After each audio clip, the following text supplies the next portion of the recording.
Here's what you want to know about SEO and podcasting.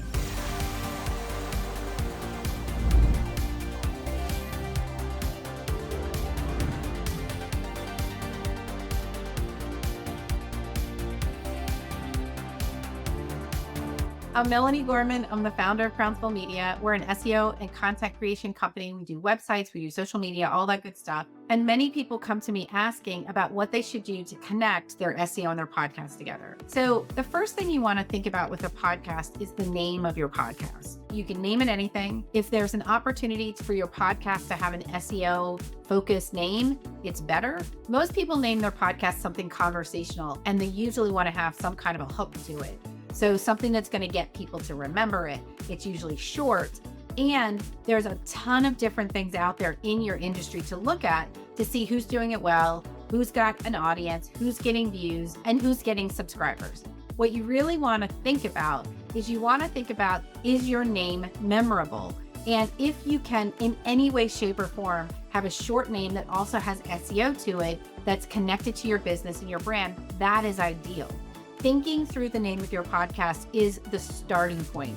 The same way thinking about your domain name is the starting point for building a website. So, assuming you've decided on the podcast name, the next thing you really want to think about is what are you talking about on each episode? And there's different strategies for how you want to do your podcast. Do you want to have an interview podcast? If you do that, then you're really the Barbara Walters of podcasting. And what you're doing is being a fantastic interviewer for other people in your industry, and you're sort of someone to know. You're bringing information, you're bringing details and data to people, and you're introducing them to other people in the field that they really would be amiss if they didn't know about or learn about. So as the Barbara Walters of podcasting, your SEO strategy is called a piggyback strategy. A piggyback strategy is when I am building my SEO campaigns and all of my topics for my podcast around the name of my guests. So if I was doing that and I was interviewing different people on my podcast, the URL, the H1 tag, the heading tags inside of your show notes, everything that you're going to produce is going to be in reference to the person's name, because what you're really trying to do is scoop traffic for that person.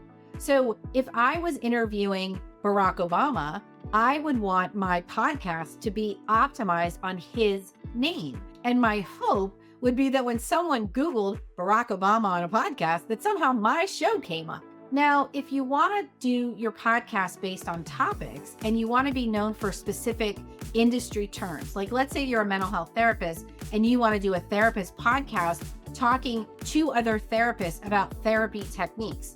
Your audience is clinicians. You know that you're talking to people who are educated or people who are being educated about this topic. So for you, in that instance, you can use tons of jargon. You can talk about industry terms. You don't have to teach people what trauma is. You can just talk about trauma. Your SEO is going to be targeted on keywords that are industry specific that professionals would look up. Now, let's say you're talking to a less educated audience, an audience that's just learning about it, or an audience that's coming from the perspective of, I think I might have trauma. What's going on with me? Then you really do have to explain industry terms clearly and concisely so your listeners understand what you're talking about. Now, your SEO in that case is all about the terms you want to rank for. And you have to be thoughtful, and ideally, you know what you want to talk about from the beginning.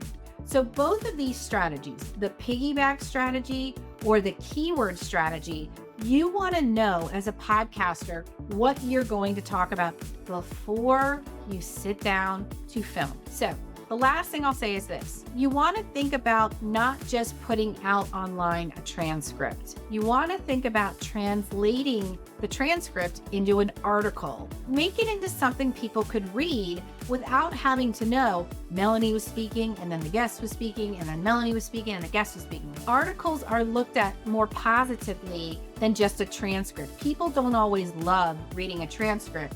And there are ways that you can think about the transcript and translate it into an article. It might take you an hour.